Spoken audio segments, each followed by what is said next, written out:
guys, and welcome back to my channel. I'm really excited for today's tutorial. So most of you who follow me on YouTube already saw my sewing room tour, and one of the things I got a ton of questions about was this super fun jelly roll rug. So a lot of you asked me to do a tutorial for it, and this is not my pattern. This pattern is by Roma Quilts on Etsy. I'll put a link below for it. But since it's not my pattern, I didn't want to do a tutorial without contacting her first. So I contacted Roma of Roma Quilts on Etsy, and she was super excited to work together with me to be able to bring you guys a tutorial on how to make this super fun rug. So the supplies for this are super easy. Really all that you need are a jelly roll of your choice and then some batting. Now you can get these pre-made batting rolls on Etsy. I will put links for everything below for this. These are specifically made for the Roma Quilts jelly roll rug. You will need 2 of them. All of the instructions are included in her pattern, so you'll want to get that. You can also, the first one that I made, I actually just cut my own jelly roll strips, and I just cut a bunch of strips and then just kind of added them as we went, and it worked out fine as well. So if you don't want to buy one of these, you don't have to, but I think it's really nice and handy to have one.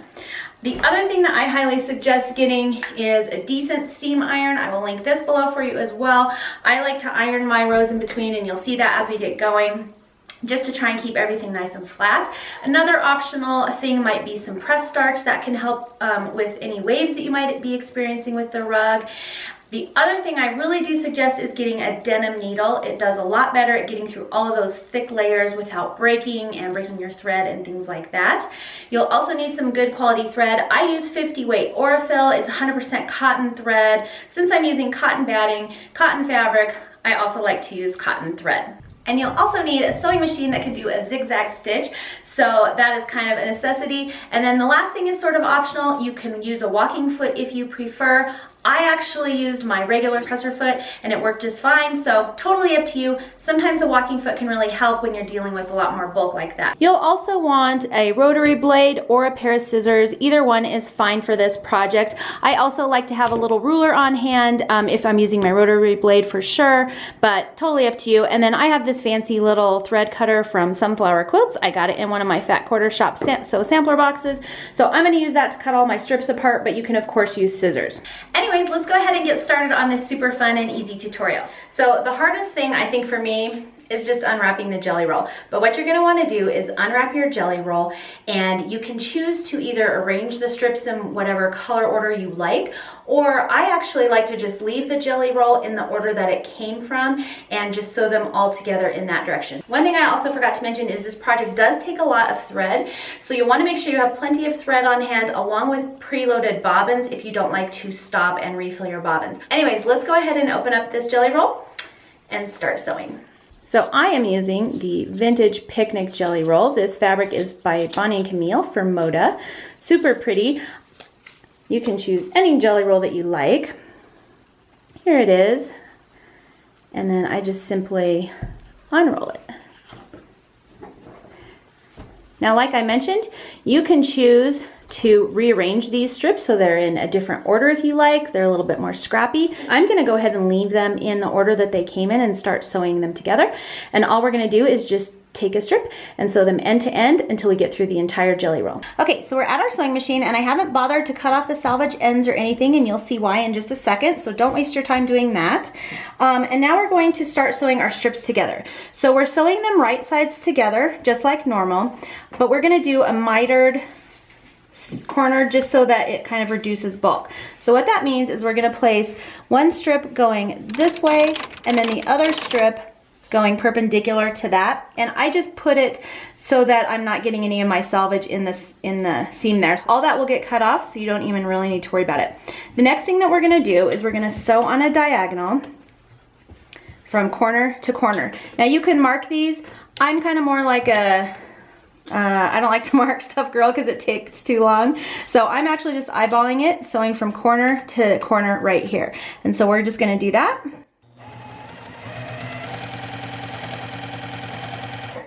And there we go.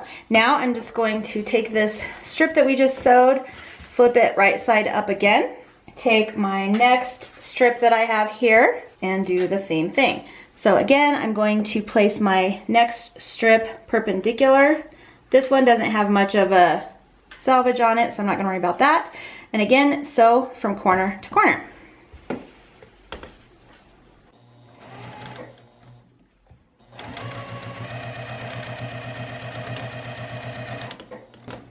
All right, and that's what we're gonna keep doing all the way until I get done with all of my jelly roll strips.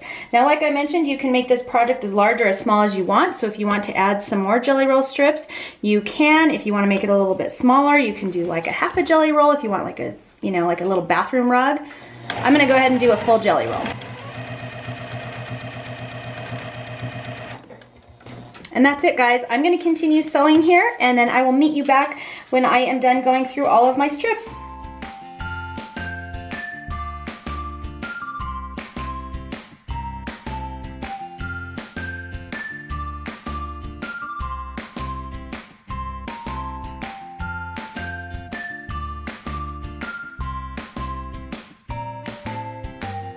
All right, so I finished sewing all of my strips together, and you should have something that looks like this. So I'm going to quickly cut all of these strips apart, and then I'm gonna kind of lay them on top of each other and trim off this excess triangle that we have right here on the tips. So let's go ahead and do that, and then we'll be done with the fabric section. Okay, so like I said, I'm gonna cut these little strips apart right here. Now you can just do this with regular scissors, but I also have this handy dandy thing from sunflowerquilts.com. I got it in one of my fat quarter shop boxes, and it makes for really easy clipping when you are doing a chain piece project like this. So I'm just gonna go ahead and get through all of these pieces, and then I'll meet you back here. Okay, so the next thing that we're gonna do is we're gonna cut off this excess fabric right here where we sewed. And I usually cut it off at just about 1/4 of an inch seam. You can cut this with scissors, or you can do what I'm gonna do, and I usually layer up a few of them, throw my ruler on there, and then just cut them all at once just to save some time. So I'm gonna go ahead and get started on cutting all of these off. Okay, I'm over at my ironing table, and I'm just gonna go through and press all of these seams open. I do use steam on this. I think it just helps a little bit, and I'm just gonna keep on going. And I just have the bulk of them over here on my sewing table, so I can just keep pulling.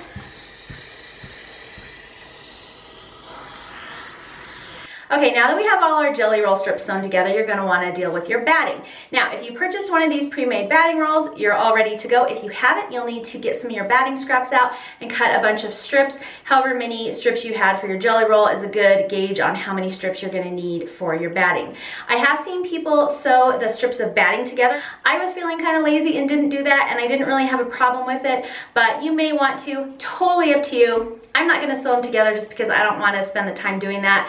But if you do, go ahead and take that step now. Sew all the strips end to end, and then meet me back here and I'll show you how to assemble it. Okay, so now that we have the jelly roll strips all sewn together and the batting taken care of, now we're gonna assemble our jelly roll strips together with the batting, and I'll show you how to fold that and the easiest way that I found to sew it, and then we'll get started sewing our jelly roll rug. All right, so we're ready to move on to the next step in our project. I forgot to mention these in the beginning, but I will put them in the description box below.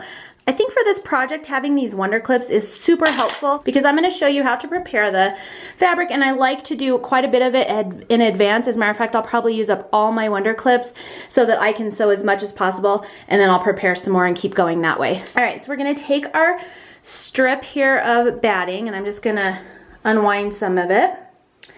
And we're gonna go ahead and lay it right on top of our jelly roll strip, just like this. Okay, so the next thing that we're gonna do is kind of prepare this for sewing. So to start preparing this, I go ahead and just take one of the edges and fold it up about halfway. Do the same thing to the other edge so that they meet in the middle, just like this. And then we're gonna take that whole thing and fold it in half. So it should look something like this. So let me just show you that again. Fold one half to the middle, the other half to the middle, and then fold the whole thing in half again. And we're gonna sew just along this edge just to put those two together.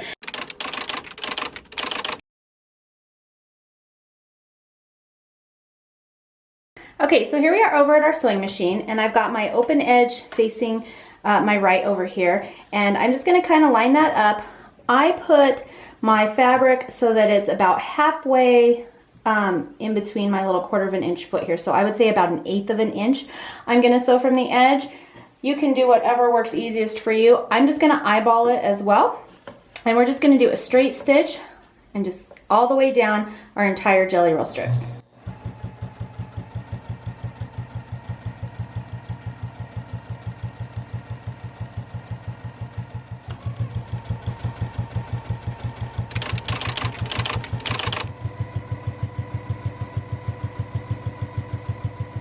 Okay, so I've come to the part where one of my rolls of batting ended and the other one is going to start, and I just trimmed the edges so they're as straight as possible.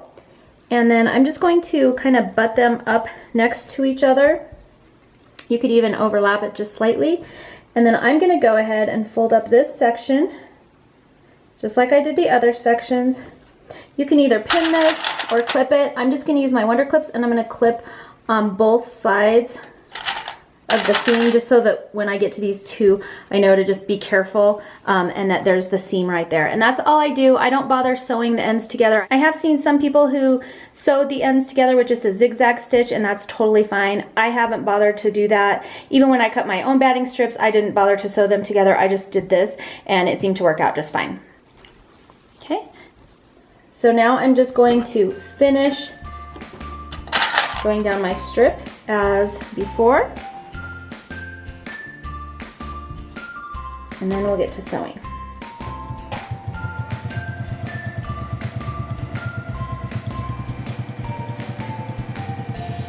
Okay, so I'm done sewing all of that, and I just thought I would show you. This is about how much I have left of my second batting roll. So you do need 2 rolls, and there isn't a whole lot left when you're done, but you can use this for another project. Okay, so you should now have something that looks like this.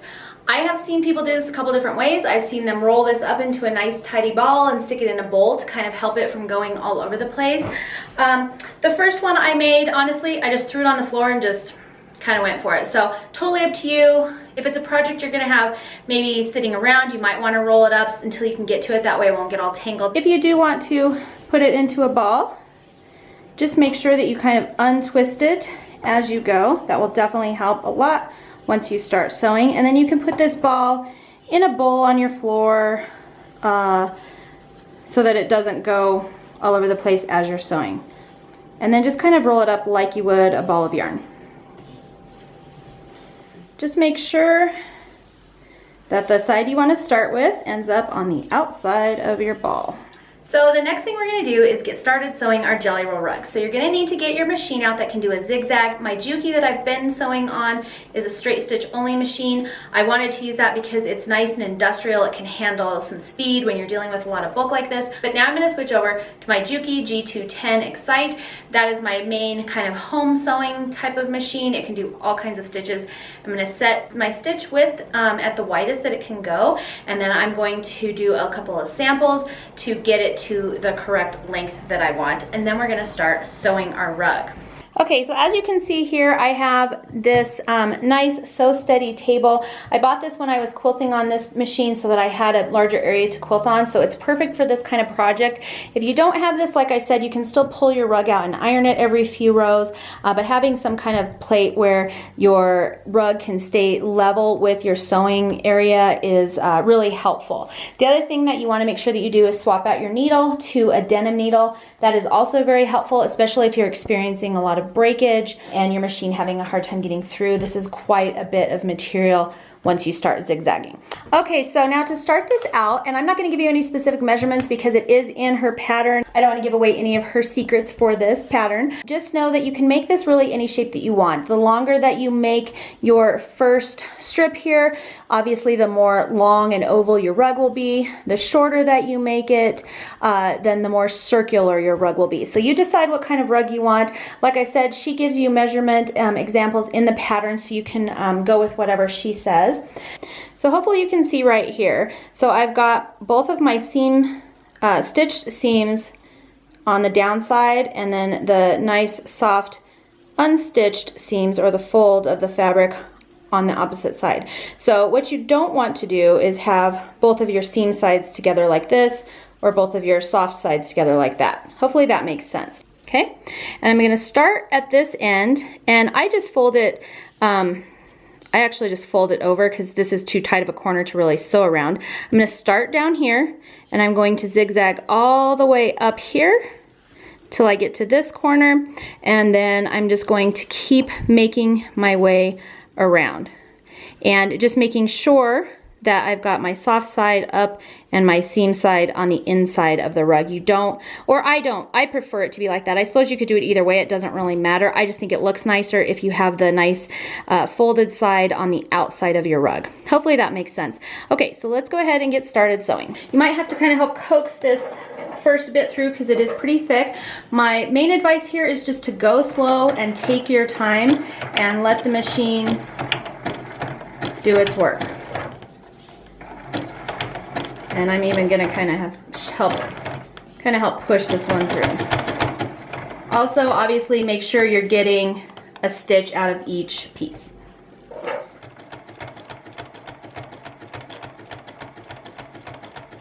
One other quick tip I have for you is to make sure that this piece that's attached to your ball is going towards the inside of your sewing machine. I made this mistake the first time I made this rug, and I had it flipped the other way around.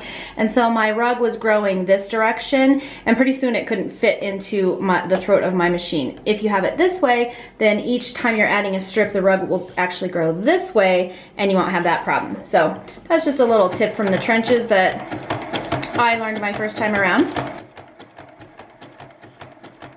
Okay, so it's pretty much that easy. From here on out, you just need to keep sewing. I'm not gonna give you a whole lot of tips for getting around these beginning corners. They're pretty tight. She has a lot of tips in her pattern, and so I definitely want you to just check out that information there. But I'm just gonna keep on sewing and until we're done, until we've gotten through our whole jelly roll. So here we go.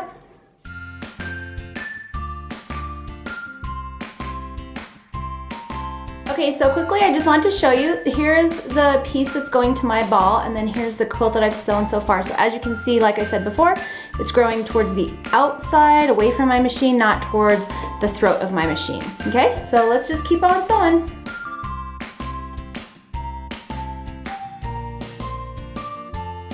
If you like, you can use some best press. You don't have to. Honestly, I didn't use it with my first one, and it turned out fine.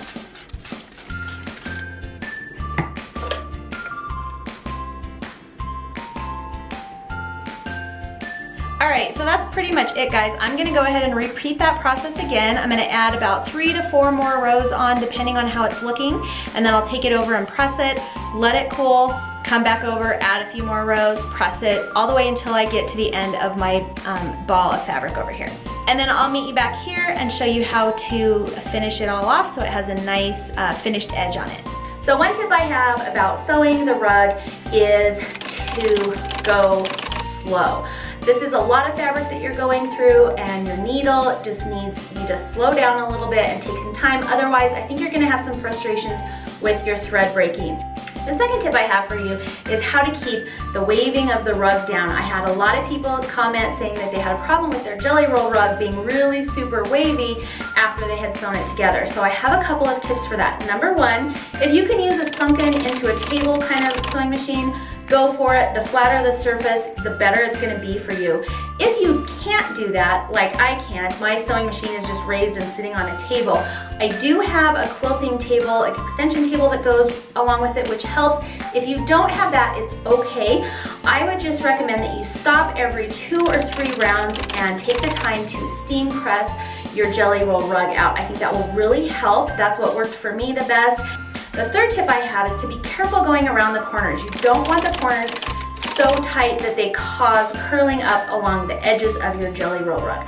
So just take it easy, make sure that there's plenty of ease going around those corners, take it slow, and I think that will really help any curving that you have with the jelly roll rug. The next tip I have for you is to make sure that you use the widest zigzag stitch that your machine can do. That's what I did, and it seemed to really help. You don't want the stitch length long, you want that kind of shorter, but you do want a nice wide zigzag so that you are covering both of your strips as you're sewing. My next tip is to make sure that you check your tension when you're going through that much material. It's a super thick project. You're gonna want to make sure that your tension is appropriate. I would love to give you measurements, but unfortunately every machine is a little bit different, and so what works for my machine might not work for your machine. So I would say run some test fabric through there that's about as thick as what you're gonna be going through for this project, and get your tension all set up and ready to go before you start so you're not frustrated. So one other tip I have for you when your rug starts getting larger is you can use your other hand over here to kind of help just lift it up as you sew, so that you're actually kind of helping guide the weight of the rug through the machine. The last tip I have for you is to have fun with this project. You can make it as scrappy as you want. You can make a smaller one, a huge one. You can make round, oval. There's so many options with this project that it makes it really customizable to fit your needs, and it makes it also really fun and unique as well. Once you come to the end of your jelly roll strip, just slow down a little bit. I usually push the edge under just slightly so that it looks like it kind of fades away into nothing and you don't really notice where it stops and starts. I also like to do a back stitch right there just to kind of secure it. Once you do that, you're all done.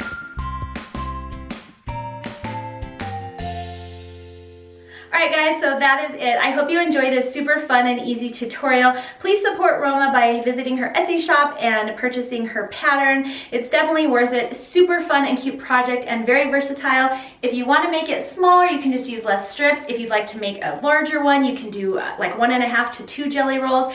Check Instagram, #JellyRollRugalong to see all of the awesome projects that people have made with this pattern. Anyways, thank you so much for watching today's video. I hope you enjoyed this tutorial. If you make this, please make sure to tag Roma Quilts on Instagram and me. I would love to see what you make. And thanks so much for watching today. I'll see you next time.